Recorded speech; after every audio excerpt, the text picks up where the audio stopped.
natatakot talaga ako. May nakita ako na plano ng China na gagamitin yung hypersonic missile. Sabi ni Senator Amy Marcos, may planong atake daw ang mga Inchik. Totoo.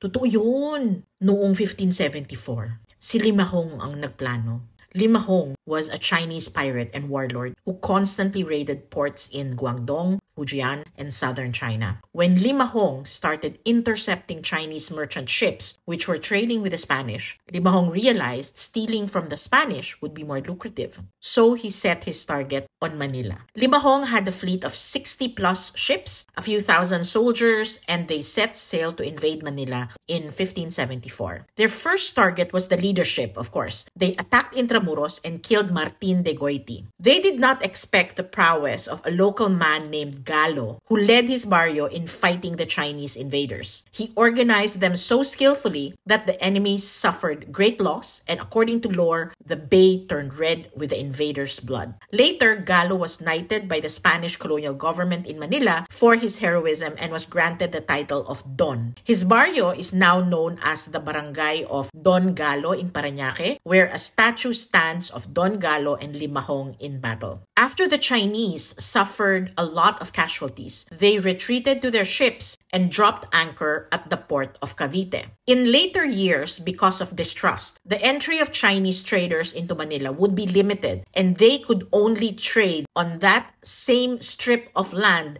Limahong used in Cavite, which would be called Sangli Point. Sangli is an archaic term for Chinese. Pero hindi pa sila tapos. Limahong and his forces attacked Intramuros a second time. They managed to burn down the San Agustin Church before being forced to retreat again. Limahong had to set sail with no big loot and far less men. He sailed to Pangasinan and started building a fort at the mouth of the Agno River and forced the natives to provide for his band composed of men, women, and children. That area is now known as the Limahong Channel, and a small island a few kilometers from the shore has a place called Limahong Cave because the pirate used it as shelter. These are all tourist spots of the province of Pangasinan. In 1575, Juan de Salcedo finished reinforcing Manila first before pursuing the pirates. After a 3-month-long siege, the pirates surrendered to the Spanish. Some records say Limahong was captured, but some say he escaped. Many of his men and their families ended up staying in Pangasinan. In 1589, Limahong's name reappeared in the Ming Dynasty imperial records in a report saying he was raiding the southern coast of China with other pirates again. He dropped off from written records after that.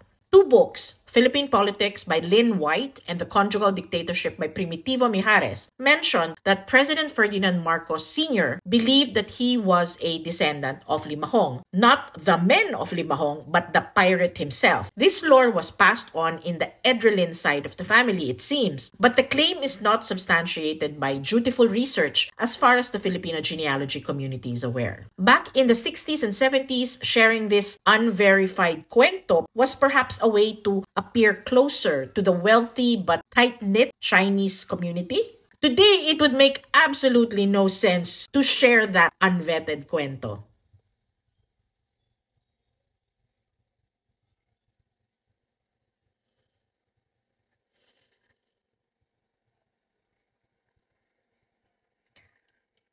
O, diba? Meow meow.